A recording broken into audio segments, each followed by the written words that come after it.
Hi, this is Jay Billis of ESPN, and you're listening to the ML Sports Platter.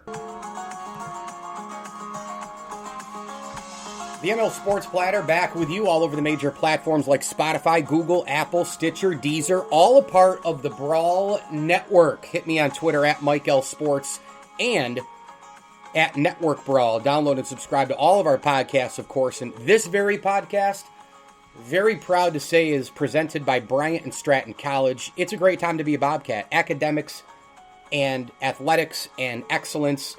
The games are back, super pumped up. Been to a bunch of the women's and men's games already, doing the PA gig. And obviously, as a part of the platform and the partnership we've had, it's been really a special ride so far. Can't wait for the rest of 2021 to see what it brings. They just brought a great nursing program into the school as well. In Central New York, James Street, and in Liverpool, of course, and BryantStratton.edu, wherever you are in the country and you're looking to kind of go to Bryant and Stratton College in Central New York as well, or in the greater state of New York, please do log on to BryantStratton.edu. And oftentimes we will talk Bobcat basketball with Dan Frisina, the head men's basketball coach of the Bobcats men's squad, as we embark on, as we record this, another game later today, actually, here on a Friday. And Dan joins us now. Yeah, man, thank you very much. No, yeah, it's weird because usually, this time of year we're just about done, if not finished with our total season. Yeah. So now we're going into game 4, and luckily, like COVID season across the college platform, we're having to replace a game. So originally we were playing against Villa Maria College, and tomorrow we're actually going to be playing against Casanova College. So we're just scheduling on the fly. It's a weird time, but we're rolling with the punches. So yeah, we're still on deck to play tomorrow. It's just going to be a different opponent, but we're looking forward to it. Yeah, and I'll tell you, it's been just awesome to be back in the gym, to have the games going on. The spirit of competition, you can see it in all the athletes' eyes on both teams, coaches and the refs back in, and everything is going really well. It's all safe and fine, and we're competing, and we're in the gym, we're all spread out. It's just nice to have it again, Yeah, it definitely brings back a sense of normalcy, and we're willing to do whatever it takes in terms of protocols and all that, just to be able to get in the gym and practice and play these games, and like we said, just have that sense of normalcy back, and hopefully, in a couple months leading up to our fall semester next year, everything's back to normal. But yeah, we're just very happy and stoked to be back in the gym and playing and competing again. So what have you learned about this team? I mean, we head into a game here, on Friday afternoon. You guys are 1-2, but man, I mean, almost came back and beat Albany last week. You lose by only 7 to Buffalo, a very, very good team, and you won at Rochester. So I know you'd rather have it be 2-1 or 3-0, but gosh, Danny, I mean, your team has really been playing solid hoops, I think. Yeah, I mean, I told our guys this, so I'm not ashamed of saying it. This has been probably the most resilient bunch I've ever been around. And I'm talking, when I was an assistant at OCC and a volunteer assistant with the Oswego women, this has been, resilient for a couple different reasons. One, because of the obvious situation with COVID and all that, and just continuing to fight and do whatever needs to be done in order to participate. But more along this, games, we've been in every single game, and we've been out of every single game. When we played Bryant, Stratton, Buffalo, that was their, when they played us, that was their 11th game of the season, because they played a handful first semester and then a handful to start this semester before we got on the court to compete for our first game. So, and we got down, we were down 4 at halftime of that game, got down by, higher double figures, about 17 points. We came back and we fought, didn't quit, got within a couple points towards the end, and they got away from us, and they won by 7 that game. And then we go on the road and we play against Rochester. Again, they played a couple games together before they played us. And we were down 14 at halftime. we're facing adversity in the second half again, getting down, 18, 19 points, and we come back and we win that game. We switch a couple things up defensively, and we walk out of there with an 8-point victory. So, and then we play Albany, another team that had played a couple games, but by this time we had played a couple games now too, and they punched us in the mouth, and we got down 17 at halftime. We got down by as many as about 20 in the second half, and again fought back, and we were within 1 point with 30 seconds left, and it's just situational basketball got away from us there. I blame myself for that, and we lose by 3. So we gotta learn from this now, and we gotta learn how to. We know that we can get back in these games, and we know we're a resilient bunch, but now the challenge is to not get off to these slow starts and play with a lead and see where it takes us there, because we've proven that we can play with a sense of urgency and play well in the second half of these games to get us in or a win. Now we just got to play that for a full 40. And I'm sure you missed Cooper on the interviews. He was just telling you that he's been very excited about your play as well. You look at the February slate, you look at the March slate, there's a good amount of games here, considering where we were and what we've dealt with in our world today. Take me back way in the beginning when everything kind of was trying to, the puzzle pieces were there, and it was just kind of a matter of putting them in making the puzzle. How did all of it come together? Scheduling and calls, and I'm sure the famous Zoom and meetings back and forth, and how to schedule and what gym to play in, and protocol. I mean, how did all of that take place? What were those days like? Yeah, so it's almost, we're almost a year out now. We started working from home in about the 3rd week of March, and at that point we had I want to say close to 18 or 19 games pretty solidified for this coming season in terms of schedule. And, as the months went by, the days, the weeks, and all that go by over the course of the summer, you start to see some of these colleges drop out. And once we got to the fall, we were still pretty optimistic that we could get close to 10 or 15 games. And then schools start kind of bailing on the winter season due to COVID, and it finally dwindled down. And it, if you look at our schedule, a lot of our schedules are very regional. We're playing the fellow Bryant and Stratton, New York schools, Buffalo, Rochester, and Albany twice, and we usually play those teams twice. We have Villa Marie on the schedule. They're a Buffalo school.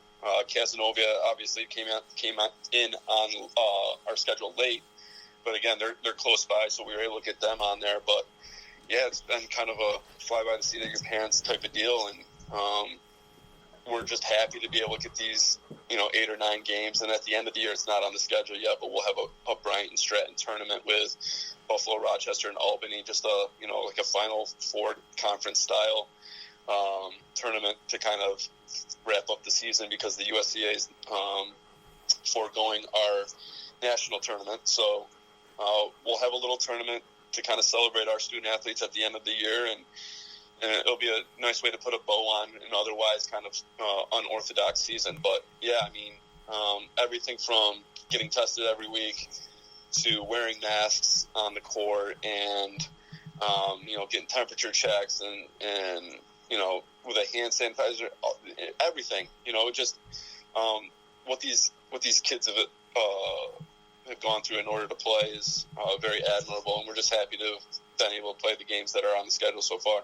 Dan Frisina, the Bobcats head men's basketball coach in Central New York, of course. Really nice start to the year here, 1-2 record, competing like crazy. And make sure you support the Bobcats. Follow them all over social media. And, of course, you can be on the lookout for all the shares on my end as well. Bryant and Stratton College, a proud ML Sports Platter title sponsor. A couple more for you, Dan. I'll let you run. You've got, obviously, a lot of the names that I know from last year. The Jenkinses and you've got Santalise, and you have Shaq Jang, etc., and on down the line. But how about hitting some of the newcomers here on this club for you in 2021? This is a really athletic, nice team, and you've added some pieces. Yeah, I think this is what's really exciting about our roster this year is you mentioned that we have Richard Jenkins back. in the big man spot for us. This is his second year with the team, and then Shaq and Jerry have both been here, since the inauguration of the team. So there are two captains, and then we have Ken Richardson coming back as well to run the point guard. I love his game, man. Yeah, he's been a very steady point guard for us so far this year. He's been he didn't play much last year, and he kind of just was learning the ropes as a freshman, but he's come on and he's steadied the ship for us, and he's been strong. But, yeah, so some of the newer guys, we have, I told our guys yesterday, which is pretty interesting, is that, in the 3 games that we've had so far, we've had 3 different leading scorers, and 2 out of those 3 leading scorers have come off the bench and are new guys to our team. So in our first game, we had Jamel Abdullah, who's a freshman, came in and gave us 20 and 10 off the bench our first game. And then, in our last game that we came up short in, we had a huge effort from Tyler Gadsden, came off the bench and gave us 33 points. It's huge for our team to be able to be that deep and not having to rely on playing big minutes with your starters. Have that when our guys see that anybody has the ability to score, and it makes it tougher for the opponent to lock in on one guy. So those 2 guys, and then we have, Ishawn and Rayvon, who have come on and have been added contributors as well, and then guys who necessarily haven't seen a lot of floor time in the games. Both JJ Saravia and Jalen and Calvin. Their efforts haven't been shown yet during the games, but our guys that are in the game aren't better and aren't scoring and aren't as talented as they are if these guys aren't pushing them in practice. So we really appreciate the effort of all 12 guys this year, and it's a really close-knit team, and we don't come back in a lot of these games and have that sense of urgency and that resiliency if we don't build that in practice. And it's been really cool to see these guys become a team in such a short amount of time and in the situations that we've been in. All right, final thing for you here, away from Bobcat basketball. It's been obviously a really, for me, college basketball, it's been extremely difficult to get into the full-fledged schedule, the sport in general, because we're coming up on March, I think, Madness, I don't know, and half the time you don't know who's playing, games are getting canceled. My alma mater, St. Bonaventure, went through a stretch where they played almost no games for 2 weeks.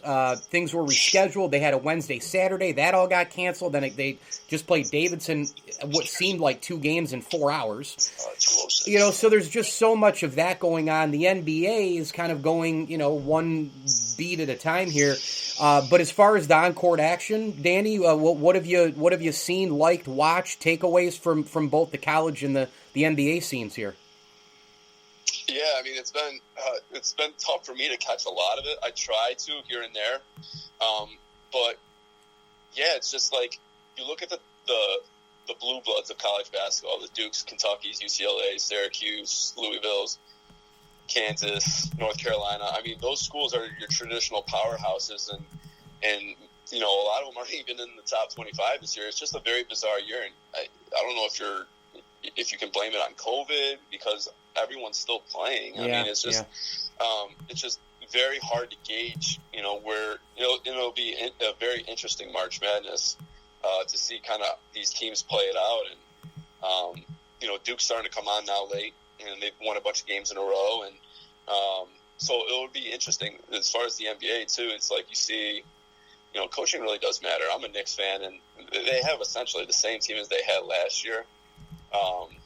And they had Tom Thibodeau, and now they're, they don't have necessarily a winning record, but they're a lot better than the experts thought, and they're in the playoff race right now. So it should be interesting to see how everything unfolds, and how, I think the Brooklyn Nets are super entertaining, whether you're a fan of them or not. It'll be interesting to see how they match up with the rest of the East down the stretch. And, of course, the Lakers, once AD gets healthy, is going to be the favorite in the West. But the Jazz are playing well right now as well. So, I think it's going to be an exciting spring here coming up to watch basketball. Yeah, no doubt about that. BSCBobcats.com for roster information, schedule, you name it. Bryant Stratton College, the official College of the ML Sports Platter, the head men's hoops coach in Central New York, of course, Dan Frisina. Dan, thanks so much. We'll see you soon. Thanks, Mike. And just on the other side of the podcast, I wanted to kind of quickly hit on a couple of subjects. One, and they're both NFL related. The first one is that the 17-game schedule, it's going to happen. You know, I've heard a lot of these different podcasts and such with, you know, it's going to happen. Because the reality is there's too much money. There's too much at stake. There's too many phones going off to gamble. You know, there's too much. You know, there's too much. And you know, look, I'm not a fan of the 17-game schedule unless, and boy, you know, before we knew all the games were coming back, before the NFL season, before everything took place, we were dealing with Corona. You know, we all kind of asked the question on these kind of shows, which was, what do you think these leagues will learn? Manfred, Bettman, Silver, Roger Goodell, the commissioners, people in front offices, etc. Like, as you adapt and change, what will adapt and change? What will be different?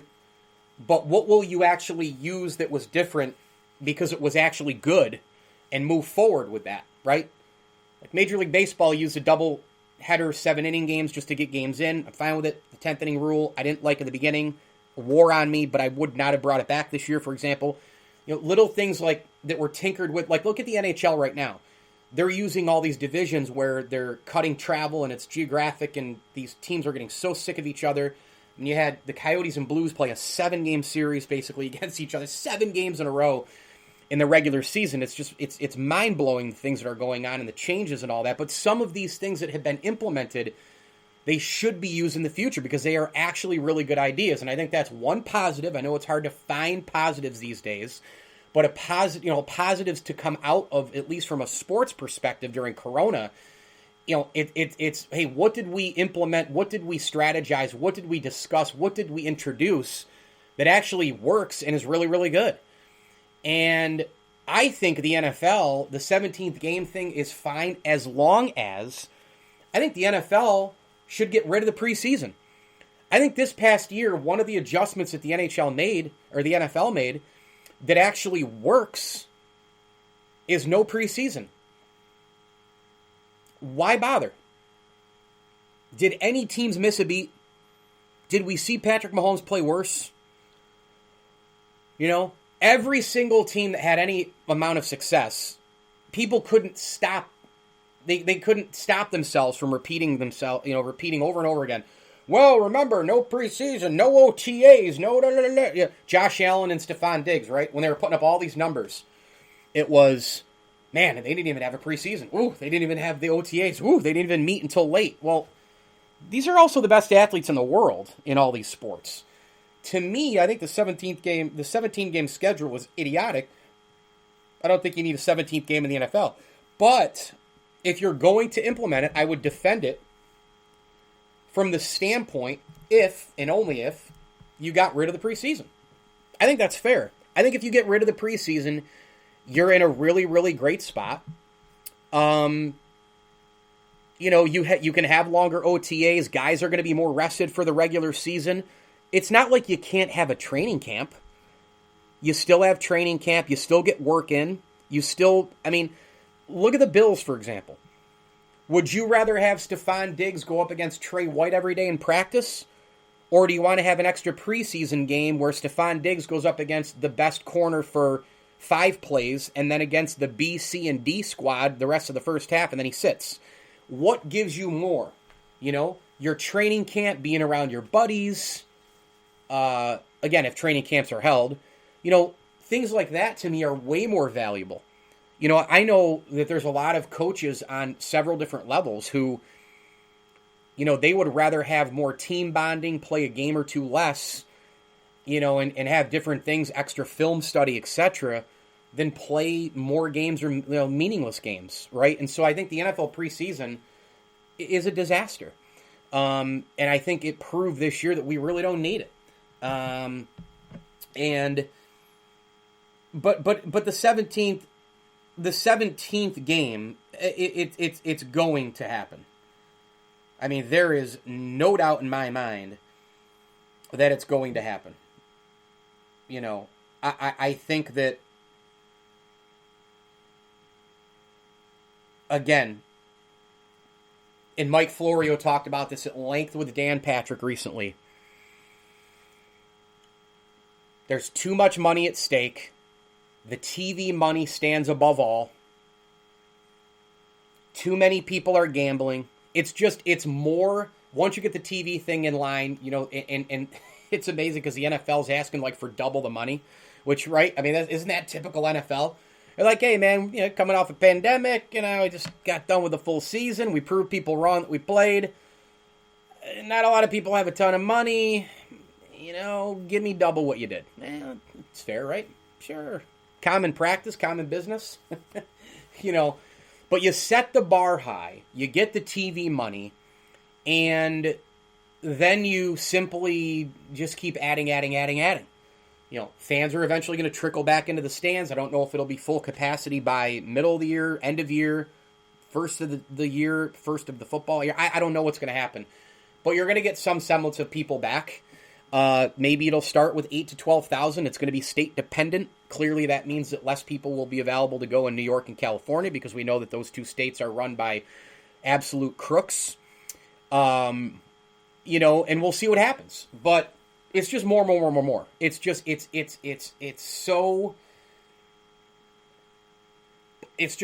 so big. The NFL, the TV money, the more gambling, the more fantasy, the more ratings, it's just more.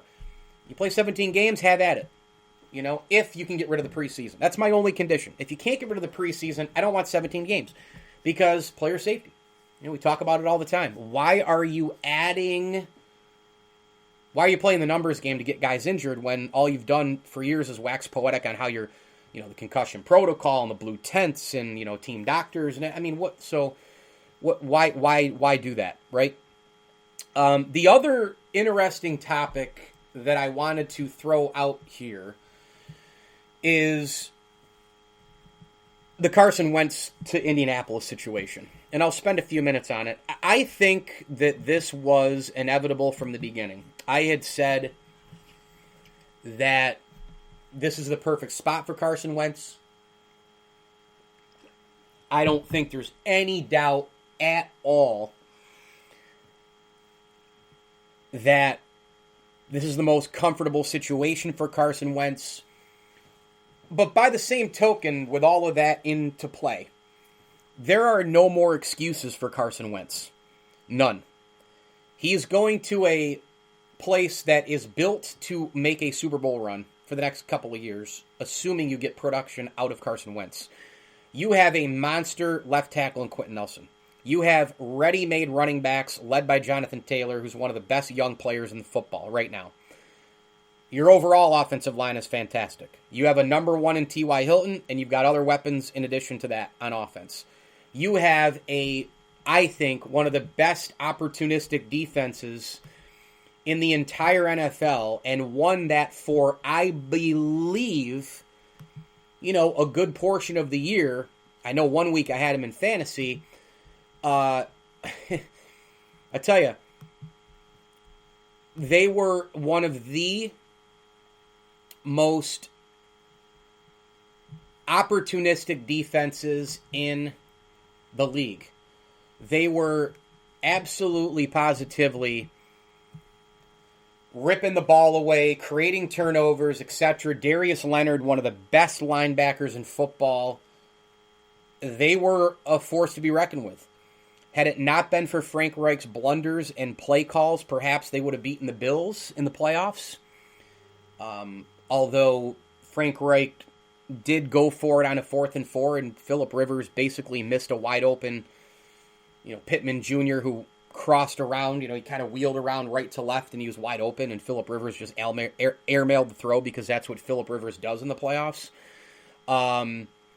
Great competitor, Hall of Famer, no doubt, but, let's be honest, 4th quarter on the road, big stage, no, I'm not taking Phillip Rivers. He's like the 50th best quarterback I'm taking to go win a playoff game in the history of the game. I swear to God, I could come up with 50 quarterbacks I would take before Phillip Rivers. 50 in the history of the game. I'd go on and on about it.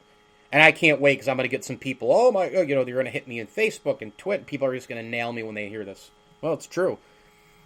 I could go on and on with guys who aren't in the Hall of Fame. Hell, I'd take Frank Reich to win a playoff game in his prime over Phillip Rivers, or a little bit later in both their careers. I'd go on and on with non-Hall of Famers to win a playoff game over Phillip Rivers. I'd take Doug Williams. I'd take Trent Dilfer. I'd take Frank Reich. I'd take Vinny Testaverde. I'd take Bernie Kosar. I'd go on and on here. Go on and on. So I think it's a good spot for him. But with all this being said, there are no more excuses for Carson Wentz. He has the head coach. He has the franchise that's run incredibly well by Chris Ballard in the front office. He's got all kinds of really, really good stuff. And he's got great running backs. He's got an offensive line that's terrific. I mentioned the defense. They're built to go and built to win right now. There's literally no reason for them not to get back to the postseason. By the way, the division around them, it's probably going to be a lot tougher a couple years down the line, but right now it's a Colts-Titans type 1-2 punch in the division. The Texans have imploded. The Jaguars are probably a little ways away, right? I would say a little bit away. But, I think in a couple of years they could be really good. You got Urban Meyer there. You're going to get Trevor Lawrence. I think they should go out and absolutely get an offensive lineman in free agency or two. We'll see. The division could turn around real quick. But right now, the window's there for the Colts. It's there for the Titans. And if Carson Wentz comes in and balls out, the Colts should win the division. That's how I look at it. Because what happens if Carson Wentz, all he has to do basically in Indy is be what Ryan Tannehill has been in Tennessee. And if that happens, they're an 11-12 win football team. Right? 10, 11, 12 win football team, win the division, maybe host a playoff game. They could be that club. So I think it's a perfect fit. But by the same token, for a guy who wiggled his way out of Philadelphia, was crying the blues, etc., that big contract, all the other stuff that we've talked about with Wentz, absolutely, positively, has got to be it's got to be go time. It's got to be go time for Wentz and the Colts. This is a great fit. How good of a teammate is he going to be? We know that he cried the blues quite a bit in Philadelphia. And even though I just ripped Rivers for his 4th quarter shenanigans and all the like in the postseason, historically, he's a great teammate. He's a fiery competitor. He'll do anything for his teammates. Everybody raves about him. But, by the same token, he loses those games. What would you rather have? What if Wentz comes in, produces better, but he's a little bit off as a teammate, but you win more? What's the... I don't know. It's going to be fascinating to see. I'm just wondering if Wentz can eat... And I know that there's still a lot of good in Carson Wentz. He does a ton of charity stuff before this whole little back and forth with Philadelphia, which probably part of it was on Philly, of course, for the situation. You can't blame just Wentz. But there's been drama. And, I think the Eagles are looking for less drama. They got rid of Wentz. I think both needed a do-over. The relationship was beyond anything you could repair. But how much of that will carry over? Will there be whining? Will Carson Wentz be a shaky teammate? I don't envision that. And I also think Frank Reich is going to be the perfect guy to lead the way in that department. Perfect fit. No more excuses. Carson Wentz and the Colts. Let's see how it works out. ML Sports Platter brought to you by our great friends at Empower Federal Credit Union. Log on to empowerfcu.com today. Find your peace of mind with Empower Federal Credit Union. Also a big tip of the cap, thank you to the Al and Angus Pub, Camillus Golf Club, Barks and Rec Doggy Daycare, and Ken's Auto Detailing. Gift cards are available at Ken's Auto Detailing. A to Z, inside and outside. Get your car done. The wash, the detail, it's impeccable. They've got the special going on for just the inside part right now, the inside detail. Go like Ken's Auto Detailing on Facebook in Cicero. And if you're in and around Central New York, stop by, get the detail. When you get it done, literally it's like you drive a brand new car off the lot. And if you don't live in and around Central New York, you're listening to this show from somewhere else, but you have relatives here in Central New York, guess what? Get them a gift card. All kinds of occasions coming up, Mother's Day, Father's Day, etc., birthdays, you name it. Ken's Auto Detailing, the official detail shop of the ML Sports Platter. Hit me on Twitter at Mike L. Sports. Download, subscribe to, and leave feedback for this podcast. Really appreciate that, where you get your podcasts on your smartphone device. As I always tell you, enjoy the games.